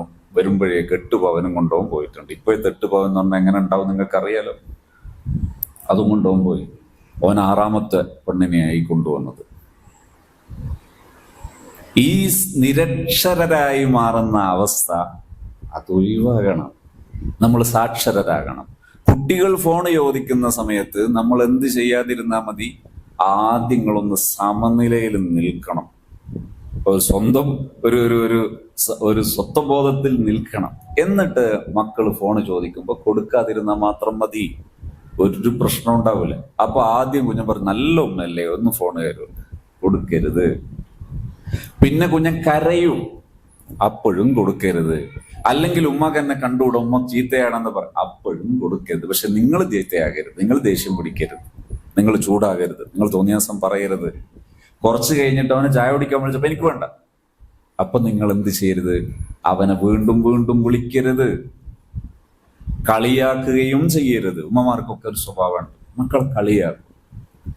മക്കളെ കളിയാകും. കളിയാക്കല് ഹലാലാണ് എന്നാണ് ചിന്ത. അങ്ങനെ ദീനിലുമില്ല, ഒരു ശാസ്ത്രത്തിലുമില്ല. മക്കളെ കളിയാക്കുക, മക്കളെ ഇൻസൾട്ട് ചെയ്യുക തെറ്റ് തന്നെയാണ്, ഒരു സംശയവും വേണ്ട. ഒരു മോന് ഇപ്പൊ നമ്മളായിട്ട് ഓനെ ഫോൺ ഉപയോഗം പഠിപ്പിച്ച് പിന്നെ ആ ഫോൺ ഉപയോഗം നമ്മൾ നിർത്തിയപ്പോൾ എനിക്കൊരു വിഷമം ഉണ്ടാവും. ആ വിഷമം ഉണ്ടാകുമ്പോൾ കളിയാക്കുന്നത് ശരിയാണോ? മാന്യതയാണോ? മനുഷ്യത്വമാണോ? ശരിയാണോ? അല്ല. കളിയാക്കാൻ പാടില്ല. അപ്പൊ അവനെ പ്രകോപിപ്പിക്കരുത്, അപ്പൊ അവരെ ഇൻസൾട്ട് ചെയ്യരുത്. നിങ്ങളൊന്ന് ശാന്തമായാൽ മതി. നിങ്ങളൊരു നല്ല വാക്ക് മോളോട് പറഞ്ഞാൽ മതി. മോളെ, നിനക്ക് ഉപകാരമില്ലാത്തത് കൊണ്ട് തരില്ല. വേറെ ഒരു സ്നേഹത്തിനും കുറവ് വരുത്തണ്ട. എല്ലാം സാധാ പോലെ ഭക്ഷണം കഴിക്കാൻ സ്നേഹത്തോടെ വിളിക്കുന്നു. വരാതിരുന്നാൽ ഒരു ബഹളം ഉണ്ടാക്കരുത്. ഒരു നേരം ഭക്ഷണം കഴിച്ചിട്ടില്ലേ മരിച്ചു ഒന്നുമില്ല. നിങ്ങൾ ബഹളം വെക്കാതിരുന്നാൽ മതി, നിങ്ങൾ ചീത്ത പറയാതിരുന്നാൽ മതി, നിങ്ങൾ ഇൻസൾട്ട് ചെയ്യാതിരുന്നാൽ മതി, പ്രകോപിതരായി സംസാരിക്കാതിരുന്നാൽ മതി. ഫോൺ യൂസേജ് ഒക്കെ അപ്പം നിൽക്കും. മുതിർന്ന മക്കളോടും നാം ഈ ശൈലിയിൽ സംസാരിച്ച് ശീലിക്കണം. ഞാനൊരു അനുഭവം പറഞ്ഞാൽ കുറച്ചുകൂടി എളുപ്പമാകും. ഒരു ദിവസം നമ്മുടെ പരിസരത്തുള്ള ഒരു ഉമ്മ ഹാപ്പി സോണിന്റെ ലൈഫ് എൻറിച്ച്മെന്റ് ട്രെയിനിങ് എന്ന് പറയുന്ന പ്രോഗ്രാമിൽ ജോയിൻ ചെയ്തു. എന്തിനാ ജോയിൻ ചെയ്യുന്നതെന്നറിയാം? 19 20 വയസ്സായ മോന് പഠനമൊക്കെ നിർത്തി +2 എങ്ങനെയോ കഷ്ടിച്ച് കഴിഞ്ഞിട്ടുണ്ട്. ഇപ്പൊ അവൻ രാത്രി വരെ ഇങ്ങനെ ഉറങ്ങും. രാത്രിയായ ഓണാവും. ഇത് ഓണായാൽ 11 12 മണിയായാൽ കൂട്ടുകാർ വരും, കൂട്ടുകാരെ കൂടെ പോകും. അങ്ങനെ പലപ്പോഴും പലരും വിളിച്ചു വാണിംഗ് ചെയ്തു. പോലീസുകാർ ഉൾപ്പെടെയുള്ളവർ വിളിച്ചു വാണിംഗ് ചെയ്യുന്നു, ഇതാ ഇവൻ ലഹരിക്കാരുടെ കൂടെ കാണുന്നുണ്ട്, നിങ്ങളൊന്ന് ശ്രദ്ധിക്കണം, എന്താ ആക്കണ്ട്, ഇവൻ എന്തെങ്കിലും ചെയ്യാൻ പറ്റുമോ? അപ്പോ ഈ അവസാനം ഇവന്റെ ബന്ധുക്കളെല്ലാം കൂടെ ഇവനെ കൂട്ടിക്കൊണ്ടുപോയി കോഴിക്കോട് അറിയപ്പെട്ട ഒരു ഹോസ്പിറ്റലിൽ കൊണ്ടുപോയി. അവിടുന്ന് ഇവൻ ബഹളം വെച്ചു, അടിയായി. ഹോസ്പിറ്റലിന്റെ വാതിലൊക്കെ അടിച്ച് തളർത്തു. അവര് പിടിച്ച് ചങ്ങലക്കിട്ടു, രക്ഷ കൊടുത്തു. അങ്ങനെ ആകെ കുലുമലായി. ഈ രക്ഷിതാവ് വരുന്നു, എന്താ ചെയ്യേണ്ടത്? അപ്പൊ ഞാൻ അവരോട് ചോദിച്ചു, ഞാൻ പറയുന്നത് പോലെ 16 ആഴ്ച നിങ്ങൾ കറക്റ്റ് ലൈഫ് എൻറിച്ച്മെന്റ് ട്രെയിനിങ്ങിൽ മുടങ്ങാതെ വരുമോ? വരാം. 16 അല്ല 36 ആയാലും കുഴപ്പമില്ല, വരുമെന്നാണ് ഉമ്മാന്റെ മട്ട്.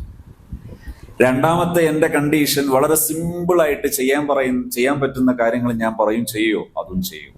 അപ്പൊ എന്റെ കണ്ടീഷൻ ഒന്നാമത്തത് എന്താ അറിയോ? നിങ്ങൾ ഇന്നു മുതൽ നിങ്ങളെ മകനോട് ഒരക്ഷരം പോലും സംസാരിക്കരുത്. അപ്പോ ഓക്കെ എന്ന് പറഞ്ഞു. ഞാൻ ചോദിച്ചു, ഒരക്ഷരവും സംസാരിക്കാതിരിക്കുവോ? ഒരക്ഷരം എന്ന് പറഞ്ഞാൽ ഒരക്ഷരവും. അപ്പൊ ഇങ്ങനെ ആലോചിച്ചു, പഠിച്ചോനെ ഇതെന്തായി പറഞ്ഞ. അപ്പൊ എന്നോട് ചോദിച്ചു, ചായ കുടിക്കാൻ പറയണ്ടേ? ഞാൻ പറഞ്ഞു, വേണ്ട. അല്ല, അവന് വിശക്കൂലേ? അവന് വിശന്നാൽ എന്താ? 19 20 വയസ്സായ മോന് വിശക്കൂലേ എന്ന് ചോദിക്കുന്ന ഉമ്മാനെ തല്ലേണ്ടതാണ്. നിവൃത്തിയില്ലാത്തതുകൊണ്ട് ഞാൻ തല്ലിയിട്ടില്ല. എവിടെയാ പ്രശ്നം? അങ്ങനെ ഒരാഴ്ച ഈ ഗ്യാരണ്ടിയിൽ മുന്നോട്ട് പോയപ്പോ, ഒരാഴ്ച കഴിഞ്ഞിട്ടുള്ള സെഷനിൽ ഇരുന്നപ്പോ ഉമ്മ പറയാണ്, ഇപ്പൊ ഒരു ആശ്വാസമുണ്ട്, ഇപ്പൊ കുറെ സമാധാനമുണ്ട്, ഈ ആഴ്ച കുഴപ്പമൊന്നും ഉണ്ടായിട്ടില്ല. രണ്ടാമത്തെ ആഴ്ച ഞാൻ പറഞ്ഞു, വീണ്ടും ഇതന്നെ അടുത്ത സൊല്യൂഷൻ. കാരണം നമ്മളെ തുന്നിയ ഓർമ്മയില്ല നിങ്ങൾക്ക്, നമ്മളെ ഡോക്ടർ. അപ്പോ രണ്ടാമത്തെ ആഴ്ച ഞാൻ പറഞ്ഞു ഇതന്നെ. രണ്ടാമത്തെ ആഴ്ച ഒരു കുഴപ്പമില്ല. മൂന്നാമത്തെ ആഴ്ച കുഴപ്പമുണ്ടായി. എങ്ങനെയാ കുഴപ്പമുണ്ടായെന്ന് നിങ്ങൾ? കാരണവും കാണവും വന്നു പുരയിൽ. കാരണം വന്ന് പോയപ്പോ കാരണം കുറെ വിഷയം പറഞ്ഞിരുന്നു, അങ്ങനെ ഇങ്ങനെ അങ്ങനെയെല്ലാം പറഞ്ഞിരുന്നു. ഇത് പോയതിനു ശേഷം ഉമ്മ എടുത്ത് ഉദ്ധരിച്ചപ്പോ അപ്പോ പൊട്ടിത്തെറിച്ചു. എവിടുന്ന പ്രശ്നം തുടങ്ങുന്നത്? എവിടെ നിന്നാണ് പ്രശ്നം തുടങ്ങുന്നത്? അപ്പോ നാം മനസ്സിലാക്കേണ്ടത് സമീപനങ്ങളിലാണ് കൂടുതലും പ്രശ്നം. ഒരു ഇവന്റെ സങ്കടം കേട്ടിട്ട് ഞാൻ തന്നെ കുറെ സങ്കടപ്പെട്ടു. അമ്മ പറഞ്ഞു, എല്ലാ ദിവസവും വീട്ടിൽ പ്രശ്നം. ചില ദിവസം ഇവൻ വന്നിട്ട് പറയും, ഇന്ന് മന്തി വെക്കണോന്ന് പറയും. മന്തിന്റെ അരി ഉണ്ടാവൂല. അത് ഇല്ലാന്ന് പറഞ്ഞ ഇവൻ എന്ത് ചെയ്യുന്ന പറയും, ഫ്രിഡ്ജ് തുറന്നിട്ട് എല്ലാം വലിച്ച് നിലത്തിട്ടിട്ട് ഇവൻ പോകും. ഒരു ദിവസം പണി ഉണ്ടാവും ഇത് എടുത്തു വെക്കണമെങ്കിൽ. കാരണം ഫ്രിഡ്ജിലില്ലാത്ത സാധനം ഉണ്ടാവില്ലല്ലോ. 3-4 ആഴ്ചത്തെ സാധനം എല്ലാം കുത്തിക്കയറ്റുന്ന കേന്ദ്രം കൂടിയല്ലേ നമ്മുടെ ഫ്രിഡ്ജ്. അപ്പോ ഇത് ഭയങ്കര പ്രശ്നമാണ്. ഇതും പറഞ്ഞു, ഒരു ദിവസം അവിടെ വന്നതിന്റെ തലേ ദിവസം ഇവൻ 2 വീലറിന്റെ ബാക്കിൽ കയറ്റി വേറൊരാളുടെ വീട്ടിൽ പോകാൻ വേണ്ടി കയറിയപ്പോ ഇവൻ പറഞ്ഞു, എനിക്ക് ഇന്ന് 2500 റുപ്യ വേണം. ഉമ്മാന്റെ അടുത്ത് ആകെ ഉപ്പ അയച്ചതിന്റെ ബാക്കിയുള്ളത് 600 റുപ്യ. ഉമ്മ പറഞ്ഞു, മോനെ ഇമ്മാസം അയച്ച എല്ലാ പൈസയും തീർന്ന് 600 റുപ്യ ബാക്കിയുള്ള അതിഞ്ഞെടുത്തോ, എന്നാലും കുഴപ്പമില്ല. ഇവൻ എന്ത് ചെയ്തു, 2 വീലർ മുമ്പിൽ വെച്ചിട്ട് ഈ ഉമ്മാനെ എല്ലാ അഭ്യാസവും കളിച്ചു. ഉമ്മ പറയാ കുടിച്ച മുലപ്പാലടക്കം കത്തിപ്പോയിട്ടുണ്ട് പൊള്ളേന്ന്. അമ്മാതിരി ബേജാറായിപ്പോയി. ഇനി എന്താ ചെയ്യേണ്ടത്? ഇവനെ കൊണ്ട് തോറ്റു. ഇങ്ങനെ ബേജാറായ മോന്റെ പ്രശ്നം തീരുകയാണ് ഉമ്മാന്റെ വായ അടങ്ങിയപ്പോ. അപ്പൊ എവിടെയാ പ്രശ്നം തുടങ്ങേണ്ടത്? എവിടെയാണ് പരിഹാരം തുടങ്ങേണ്ടത്? നമ്മുടെ സമീപനങ്ങളിലാണ് പരിഹാരം തുടങ്ങേണ്ടത്. ഞാൻ പറയുമ്പോൾ ഒരു കുറ്റപ്പെടുത്തലായിട്ട് കരുതണ്ട, പരിഹാരം അത് മാത്രമാണ്. നമ്മുടെ പെരുമാറ്റം നന്നായാൽ നല്ല പരിഹാരം ഉണ്ടാകും. കാലഘട്ടത്തെ ചീത്ത വിളിക്കരുത്, പുരോഗതിയൊന്നും ചീത്ത വിളിക്കരുത്, വെറുതെയാണ്. പുരോഗതിയെല്ലാം നല്ലതിനുള്ളതാണ്. പഠിക്കാനും ഉയരാനും വളരാനും ഉള്ളതാണ് പുരോഗതിയൊക്കെ. ഡിവൈസ് പാടില്ല എന്ന് പറയാം, സോഷ്യൽ മീഡിയ പാടില്ല എന്ന് പറയാം, അതൊക്കെ ഒരു കാര്യമില്ലാത്തതാണ്. സഹോദരിമാരോട് എനിക്ക് പറയാനുള്ളത്, നിങ്ങൾ ഈ വാട്സപ്പും ഇതൊക്കെ നോക്കുമ്പോഴും നിങ്ങൾക്ക് ആഖിറത്തിലേക്ക് ഉപകരിക്കാനുള്ളതാണ് എന്ന് പറയാൻ പറ്റണം. അല്ലെങ്കിൽ നിങ്ങളും ഇതുപോലെ തന്നെയാ അപകടത്തില്. നമ്മുടെ ഈ സോഷ്യൽ മീഡിയ ഉപയോഗിക്കുമ്പോഴും നമ്മുടെ ഡിവൈസുകൾ ഉപയോഗിക്കുമ്പോഴും നിങ്ങൾക്ക് ആഖിറത്തിലേക്ക് സമ്പാദിക്കാൻ, ദുനിയാവിലും അന്തസ്സിൽ ജീവിക്കാൻ. എന്തിനാ അധികം പറയുന്നത്? നമ്മളെ മക്കളൊക്കെ പഠിക്കുന്നു. ഈ മക്കൾ പഠിക്കുന്ന സമയത്ത് നമുക്കറിയില്ല ഇതെന്താ പഠിക്കുന്നത്, എവിടെയാ പഠിക്കുന്നത്. പഴയ പോലെയല്ല. ഇപ്പൊ നമുക്കൊക്കെ നമ്മുടെ ഭാഷയിൽ നമുക്ക് മനസ്സിലാകുമെന്ന കതിറിലും അളവിലും നമ്മളെ മക്കൾ എന്ത് പഠിക്കുന്നു എന്ന് പഠിക്കാൻ സുഖാണ്.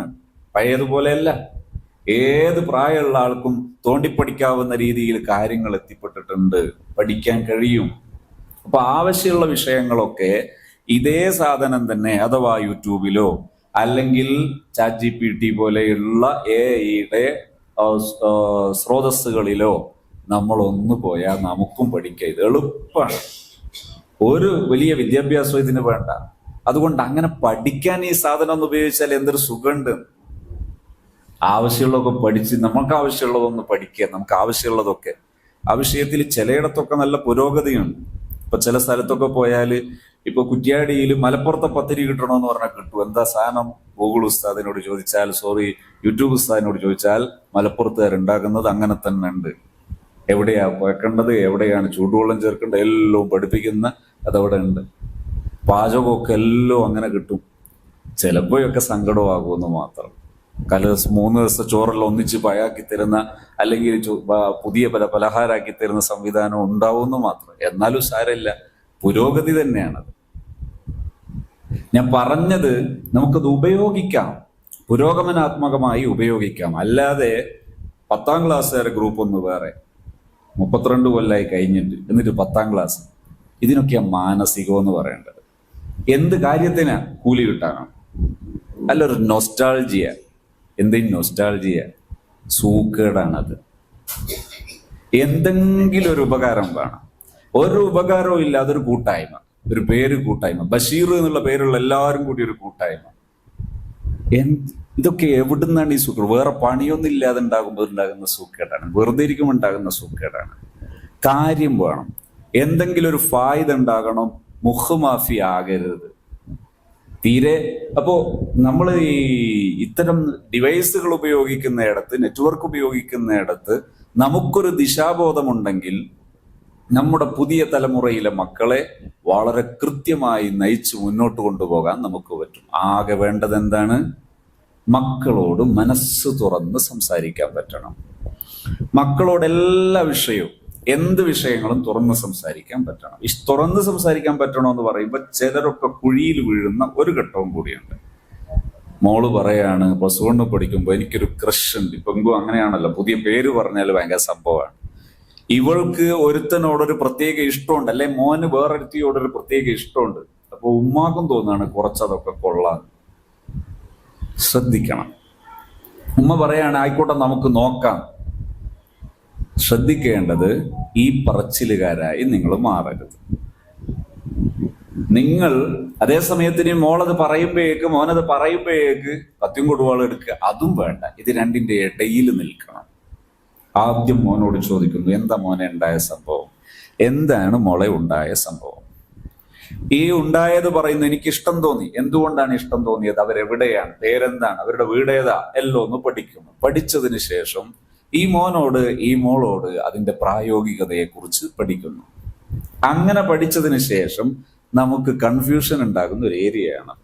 ആ ഏരിയയെക്കുറിച്ച് നേരത്തെ തന്നെ ഇതറിയാവുന്ന, ഈ വിഷയം കൈകാര്യം ചെയ്യാൻ അറിയാവുന്ന ഒരാളോട് അഭിപ്രായം ചോദിക്കുന്നു. മറച്ചു വെക്കലൊന്നും വേണ്ട, നേരെ ചൊവ്വ. രക്ഷിതാവും മറച്ചു വെക്കണ്ട, മക്കളും മറച്ചു വെക്കണ്ട. നമ്മൾ രണ്ടാളും കൂടി ഈ വിഷയം ഒരാളോട്, ഇത് ഈ വിഷയത്തിൽ അറിയാവുന്ന ഒരാളോട് ഒരു മെന്ററിങ് എന്നാണ് പറയാ. പഴയ കാലത്ത് ഇതൊക്കെ നമ്മളെ നാട്ടിൽ വലിയ മഹാന്മാര് നടപ്പിലാക്കിയ വിദ്യാഭ്യാസ സംവിധാനം കൂടിയാണിത്. എന്താ വിദ്യാഭ്യാസ സംവിധാനം?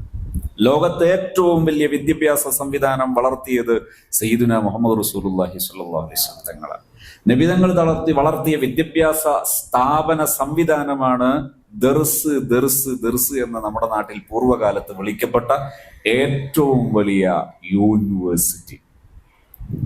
അതിൽ ഒരു നാട്ടിൽ ഒരു ദർസ് നടന്നാൽ അന്നാട്ടുകാരായ കുട്ടികൾക്കും പുറം നാട്ടുകാരായ കുട്ടികൾക്കും അന്നാട്ടുകാരായ ബഹുജനങ്ങൾക്കും എല്ലാവർക്കും അഭയമാണ്, എല്ലാവർക്കും ഉള്ള മാർഗനിർദ്ദേശ കേന്ദ്രമാണ്. വീട്ടിൽ ഇങ്ങനത്തെ ഒരു കൺഫ്യൂഷൻ ഉണ്ടായാൽ ആരെടുത്താ പോവുക? ഈ ഉസ്താദിന്റെ അടുത്ത് പോകും. ഉസ്താദെല്ലാം ഒന്ന് കേട്ടാൽ പ്രശ്നം തീർന്ന്. വിദ്യാഭ്യാസ സംവിധാനമായിരുന്നു അത്. ഇന്നതിന് മെന്ററിംഗ് എന്നായി, കോച്ചിങ് എന്നായി, പല പേരായി. അതിന് പ്രത്യേകം പഠിക്കലായി.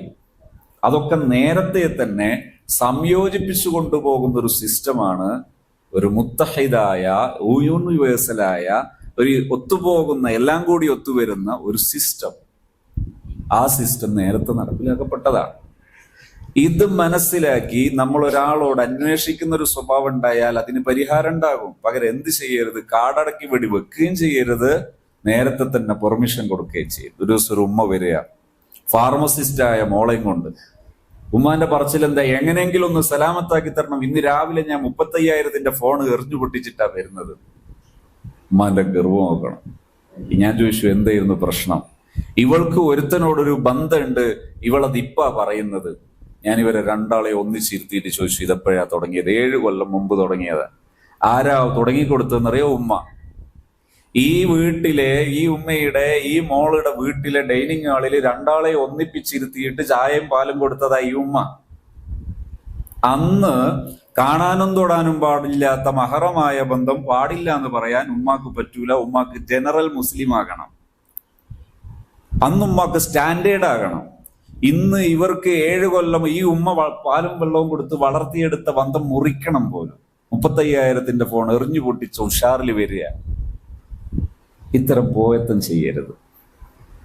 നാം ആദ്യം ഇസ്ലാമിനെ നിരാകരിക്കുന്നത്, ഹറാമുകളെ ഹലാലാക്കി കാണുന്നത് ഒഴിവാക്കണം. ഹറാമ് ഹറാമ്, ഹലാല് ഹലാല്. ആ വിശ്വാസവും ആ ഒരു കാര്യബോധവും നമുക്ക് എപ്പോഴും ഉണ്ടാകണം. ഇനി ഇത്തരം ഒരു വിഷയം വരുമ്പോ നേരത്തെ തന്നെ എല്ലാം അടക്കി ബ്ലോക്ക് ചെയ്യുന്നതിന് പകരം ഒരു അന്വേഷണ മനോഭാവം. അടക്കി കുറ്റപ്പെടുത്തരുത്, കളിയാക്കരുത്, നാട്ടുകാരുടെ മുമ്പിൽ വഷളാക്കരുത്, എല്ലാരോടും പാടി നടക്കരുത്. പറയേണ്ടവരോട് പറയുകയും ചെയ്യണം, അവിടെ മറച്ചു വെക്കുകയും ചെയ്യരുത്. അങ്ങനെയാണ് കാര്യങ്ങൾ ചെയ്ത് മുന്നോട്ട് കൊണ്ടുപോകേണ്ടത്. എന്നാൽ പ്രശ്നം ഉണ്ടാവില്ല. ഇപ്പൊ പുതിയ ജനറേഷനിൽ ഏറ്റവും കൂടുതൽ കാണുന്ന പ്രശ്നം എന്താണെന്നറിയും? കഴിഞ്ഞ ദിവസം, ഇന്നത്തെ ദിവസം, ഞായറല്ല, ഇന്നലെ രാവിലെ ഒരു 20 വയസ്സുകാരനായ മോനെയും കൊണ്ട് രക്ഷിതാവ് വരുന്നു. എന്താണ് 20 വയസ്സുകാരന്റെ പ്രശ്നം? 3 തവണ ആത്മഹത്യാ ശ്രമം നടത്തിയിട്ട് രക്ഷപ്പെട്ടതാ. 3 തവണ ലക്കിയിൽ രക്ഷപ്പെട്ടത്. 3-ാമത്തെ തവണ ഭാഗ്യത്തിന് പിതാവ് കണ്ടതുകൊണ്ട് കയററുത്തതാ, അല്ലെങ്കിൽ കാലിയായി പോവുകയെ. ഞാൻ ഈ ചെറുപ്പക്കാരനോട് ചോദിച്ചു, എന്താ മോനെ നിന്റെ പ്രശ്നം? എനിക്കൊരു പ്രശ്നവുമില്ല. അപ്പൊ ഇങ്ങനെയൊക്കെ പറയുന്നത് കേട്ടു. അത് ഞാനിങ്ങനെ ആലോചിച്ചപ്പോ ഈ കാലഘട്ടത്തിൽ എല്ലാവരും നരകത്തിലല്ലേ, പിന്നെ ഞാനും നരകത്തിൽ പോകുമ്പോ എന്തായാലും നേരത്തെ പോട്ടെ എന്ന് വിചാരിച്ചതാണ്. അവനത്രയും ലാഘവാണ്. അപ്പൊ ഞാൻ ചോദിച്ചു, ഈ നേരത്തെ പോകേണ്ട തിരക്കുന്ന വലിയ സുഖം ഉണ്ടായിരുന്നു എന്ന് ചോദിച്ചു. ഇല്ല, ഭയങ്കര ബേജാറ് തന്നെയാന്ന് പറഞ്ഞു. അപ്പൊ ഞാൻ ചോദിച്ചു, പിന്നെ എന്തിന് ഇത്ര ബേജാറുള്ള പണിയെടുക്കുന്ന? പോകുമ്പോൾ പോയാൽ പോരെ, ഇനി ഉണ്ടാക്കി പോണോ? അപ്പൊ മോന്റെ മറുപടി, അത് ഞാനിങ്ങനെ ആലോചിച്ചപ്പോ ഒരു അന്തസ്സില്ലാത്തത് കൊണ്ട് തീരെ ശരിയാണില്ല. ഞാൻ ചോദിച്ചു, എന്താ അന്തസ്? അപ്പൊ എന്നോട് പറഞ്ഞു, 3 കാര്യം ഉണ്ടാകണം അന്തസ് ഉണ്ടാകണമെങ്കിൽ. ഞാൻ ഉണ്ടാക്കി പറയുന്നതല്ല, സത്യം പറയാം. ഒന്നാമത്തെ എന്താ അറിയോ? ഒരു ബൈക്ക് വേണം. അന്തസ് ഉണ്ടാകണമെങ്കിൽ ഒന്നാമത്തത് ബൈക്ക് വേണം. രണ്ടാമത്തത് എന്താ അറിയോ? കുറേ ഫ്രണ്ട്സ് വേണം. അപ്പൊ ഞാൻ ചോദിച്ചു, ഇതെന്തിനാ? അതെന്തെങ്കിലും ഒരു വിഷയം ഉണ്ടായാൽ അടിച്ചു തകർക്കണമെങ്കിൽ കുറേ ആള് വേണ്ടേ? മൂന്നാമത്തത് എന്താ? മൂന്നാമത്തെ വിഷയം, കുറെ പണം വേണം. പണം ഉണ്ടായാലേ അന്തസ്സുണ്ടാവും. അപ്പൊ പണം എന്തായാലും എന്നെ കൊണ്ടൊന്നും ഉണ്ടാക്കാൻ പറ്റൂല, അതുകൊണ്ട് പിന്നെ എന്നാ പിന്നെ പോട്ടെ എന്ന് വിചാരിച്ചതാണ്. നമ്മളൊന്ന് ആലോചിച്ച് നോക്കും, എവിടെയാ പ്രശ്നം? ഇവിടെ ഉണ്ടായ പ്രശ്നങ്ങളിൽ രണ്ട് പ്രശ്നമുണ്ട്. ഒന്ന് ഞാൻ ഇവിടെ പറയുന്നില്ല. അതിൽ ഒരു പ്രശ്നം, മാതാപിതാക്കൾക്ക് ഇവരുടെ കൂടെ ഒന്നിച്ചിരിക്കാൻ പറ്റിയിരുന്നെങ്കിൽ ഈ കുട്ടി ഇങ്ങനെ ഒരു പ്രശ്നം അനുഭവിക്കൂലായിരുന്നു. രണ്ടാമത്തും പറയാം. രണ്ടാമത്തെ പ്രശ്നം എന്താ? ഇവനെങ്ങാനും കൃത്യമായി മദ്രസയിൽ ഒരു 8ാം ക്ലാസ് വരെ 7ാം ക്ലാസ് വരെ എങ്ങാനും സ്ഥിരമായി പോയി വന്നിരുന്നെങ്കിൽ ഈ പ്രശ്നം ഉണ്ടാവില്ലായിരുന്നു. ഈ രണ്ടും ഇല്ലാത്തതാണ് പ്രശ്നം. അതെങ്കിലും ഉണ്ടായിരുന്നെങ്കിൽ വലിയ ആശ്വാസം ഉണ്ടാവുമായിരുന്നു. ഇവിടെ മക്കൾക്ക് അവരെ കൂടെ ഇരുന്നൊരാൾ സംസാരിക്കാൻ, ബൈക്ക് എന്താ സാധനം, പക്ഷെ അതാണ് എല്ലാം എന്ന് തോന്നാൻ കാരണം അവന്റെ അന്തസ്സ് കാത്തു സൂക്ഷിക്കാൻ പറ്റുന്നൊരിടം അവൻ അനുഭവിച്ചിട്ടില്ല. അതിന് ഒരു കാര്യം മാത്രമേ ആവശ്യമുള്ളൂ. എന്തറിയോ? എന്നെ സപ്പോർട്ട് ചെയ്യാൻ ഒരാളുണ്ടെന്ന തോന്നൽ. അതിന്റെ ആത്മീയ തലമാണ് ഈമാൻ. അതായത് അള്ളാഹു ഉണ്ട് എന്നുള്ള തോന്നൽ അതിന്റെ ആത്മീയ വശമാണ്. അതിന്റെ ഭൗതിക വശം കൂടിയാണ് എൻ്റെ മാതാപിതാക്കൾ എനിക്കെപ്പോഴും എല്ലാറ്റിനും ഒന്ന് ചോദിക്കാനും പറയാനും ഒക്കെ ഉണ്ടാകും എന്നൊരു തോന്നലുണ്ടായാൽ അതും വലിയൊരു പരിഹാരമാണ്. നമ്മൾ ശ്രദ്ധിക്കേണ്ടത്, നമ്മളെ ഇടയിലൊക്കെ വളർന്നു വരുന്ന മാതാപിതാക്കളിൽ പലരും മക്കൾ ഉഷാറാവുമ്പോൾ വലിയ ബേജാറില്ല. എന്താ? രണ്ട് നിലയിൽ. ഒന്ന്, അവര് പഠിച്ചു, അല്ലെങ്കിൽ അവര് കുറച്ച് വിദ്യാഭ്യാസമൊക്കെ ഉണ്ടായി, അവർ ഉയരുമ്പോ അവരെ പോലെ വിദ്യാഭ്യാസം നമുക്കില്ല എന്നുള്ളൊരു പ്രശ്നം. രണ്ടാമത്തത് എന്താ? നമ്മളെ ആഫിയത്തിൽ ഇങ്ങനെ താഴോട്ട് ഇറങ്ങുമ്പോ ഇവരെ ആഫിയത്ത് മേലോട്ട് കയറുന്ന സമയമാണ്. ഇത് രണ്ടും വലിയ ബേജാറാണ്. എന്തോ ചെയ്യാൻ പറ്റുമോ എന്നുള്ളത്. എന്നാൽ ഒരു സത്യം എന്താണെന്നറിയോ? പാരന്റിങ് അറിയാമെങ്കിൽ ഇവര് ലോകത്ത് എത്ര ഉന്നതരായാലും അവന്റെ മാതാവും അവന്റെ പിതാവും വരയുന്നൊരു വരയുടെ മേലെ പോവുകയേ ഇല്ല. അതാണ് പരമസത്യം. നിങ്ങളൊരു ഭൗതിക നിലവാരത്തിൽ നിന്ന് ചിന്തിച്ചു നോക്ക്. കേരളത്തിൽ നിന്ന് രാഷ്ട്രപതിയായ KR നാരായണന്റെ ചരിത്രം വായിച്ചു നോക്ക് നിങ്ങൾ. ഈ KR നാരായണൻ, അദ്ദേഹത്തിന്റെ മാതാവ് അതാത് ദിവസത്തെ അന്നം കഴിക്കാൻ വേണ്ടി ജോലി ചെയ്തിട്ട് കിട്ടുന്ന കൂലിയായ ഭക്ഷണം കൊടുത്തു വളർത്തിയ മോനാണ്. പക്ഷേ ലോകത്തോളം വളർന്നു. അങ്ങനെ വളരാനുണ്ടായ കാരണം അവരുടെ പാരന്റിങ്ങിന്റെ ഒരു ഭാഗമാണത്. ഞാൻ ഓർക്കുകയാണ്, ഞാനൊരു ദിവസം ഒരു യാത്രയിൽ എൻ്റെ ഒരു സുഹൃത്ത്, ഒരു പണ്ഡിതൻ, എന്നെക്കാൾ ഒരു 10 വയസ്സെങ്ങാനും കൂടുതൽ കാണും എന്തായാലും, അദ്ദേഹം എന്നോട് പറഞ്ഞു, നിങ്ങൾ പറഞ്ഞ ഈ ആശയം വളരെ ശരിയാണ്. എൻ്റെ ഉമ്മയും എൻ്റെ ബാപ്പയും രണ്ടാളും നിരക്ഷരരാണ്. ഈ രണ്ടുപേരും അവരുടെ വളർത്തൽ കൊണ്ട് ആണ് എൻ്റെ ജീവിതത്തിൽ ഈ വയസ്സിനിടയിൽ ഒരു നേരത്തെ നിസ്കാരം പോലും ഞാൻ ഖളാ ആക്കിയിട്ടില്ല. അവരുടെ വളർത്തൽ കൊണ്ടാണ്. ഞാൻ കരുതി ഇവർ വലിയ പണ്ഡിതനോ അങ്ങനെ എന്തോ ആയിരിക്കും. രണ്ടാളും മതവിദ്യാഭ്യാസവും ഭൗതിക വിദ്യാഭ്യാസവും തീരെ ഇല്ലാത്ത ആൾക്കാരാണ് രണ്ടുപേരും. അദ്ദേഹം എന്നോട് പറഞ്ഞു, സാമ്പത്തികം കൈകാര്യം ചെയ്യുന്ന വിഷയത്തിൽ ഞാൻ പുലർത്തുന്ന പക്വത, അതിന്റെ കാരണം എൻ്റെ പിതാവിന്റെ വളർത്തലാണ്. ഒരു വിദ്യാഭ്യാസവും ഇല്ല, പക്ഷേ ഞാൻ ഇപ്പൊ പറഞ്ഞ രണ്ട് കാര്യങ്ങൾ, ഒന്ന് നിലപാട്, മറ്റൊന്ന് കൃത്യമായ സ്നേഹം. ഒരിക്കലും മക്കളെ വഷളാക്കൂല. അദ്ദേഹം എന്നോട് പറഞ്ഞു, ഒരിക്കൽ വീട്ടിൽ അതിഥികൾ വന്നപ്പോ ഇവര് ബേക്കറി ഉണ്ടാക്കുന്ന ആൾക്കാർ കൂടിയാണ്. അപ്പോ ഈ ബേക്കറി ഇഷ്ടം പോലെ ഉണ്ടാവും. നമ്മളെ ഭക്ഷണത്തിന്റെ നേരെ അല്ലെങ്കിൽ നമ്മളെ അടുത്ത സൊല്യൂഷന് ബേക്കറി ആണല്ലോ. ഈ ബേക്കറി എല്ലാം വെച്ചപ്പോ ഇയാൾ പറയാ, ഞങ്ങൾ ചെറുതാ, ഞാനും ജ്യേഷ്ഠനും കൂടി അടികൂടിയ മിസ്റ്ററിന്. പക്ഷെ ബാപ്പ ഒന്നും പറഞ്ഞില്ല. അതിഥികൾ പോകുന്നവരെ ഒരു അക്ഷരം പറഞ്ഞില്ല. എന്നാ പോയാൽ കിട്ടിയെന്നായിരിക്കും നിങ്ങൾ വിചാരിക്കുന്നുണ്ട്. അതുമില്ല.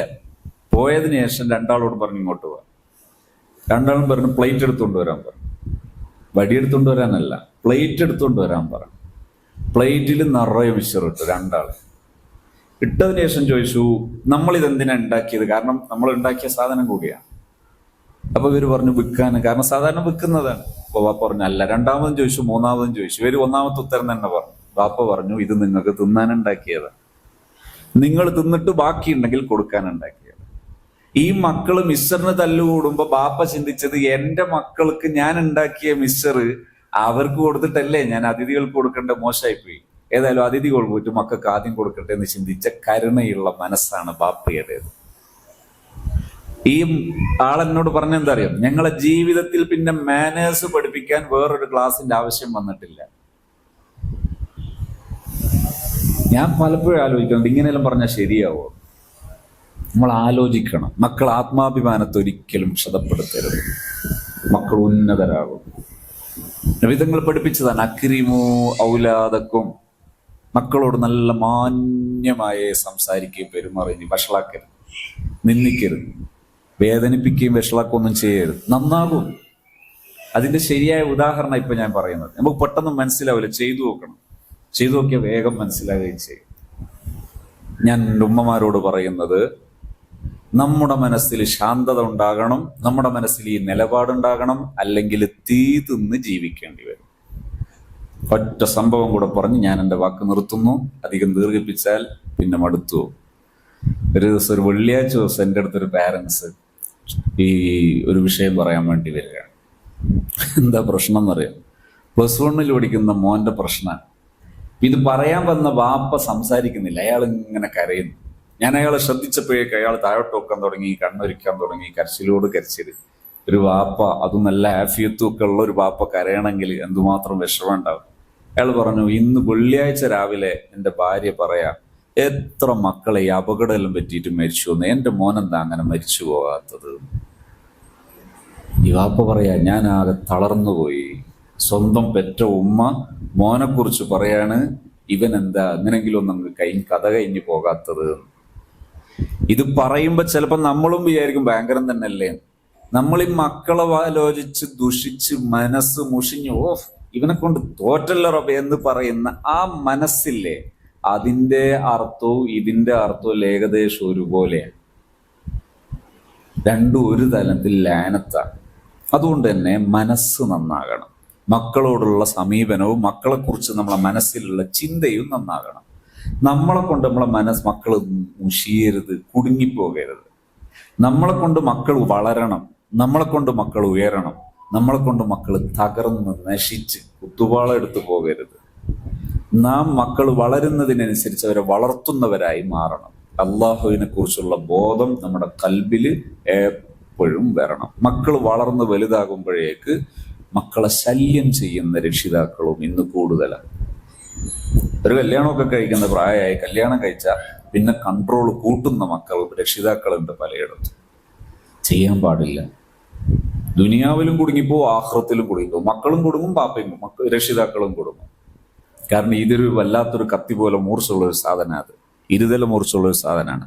അതുകൊണ്ട് തന്നെ മക്കളെ അനാവശ്യമായി ശപിക്കുകയോ വിഷമിപ്പിക്കുകയോ ദുഷിപ്പിക്കുകയോ ആവശ്യമില്ലാത്ത കൺട്രോളും ചെയ്യരുത്. ചിലപ്പോഴൊക്കെ വല്ലാതെ മുഷിഞ്ഞു പോകാം, വിഷമിച്ചു പോകാറുണ്ട്. ഈ അടുത്ത് ഞാൻ കണ്ടു, കല്യാണം കഴിഞ്ഞതിന് ശേഷം മക്കളെ വല്ലാതെ കഷ്ടപ്പെടുത്തുന്ന മാതാപിതാക്കൾ.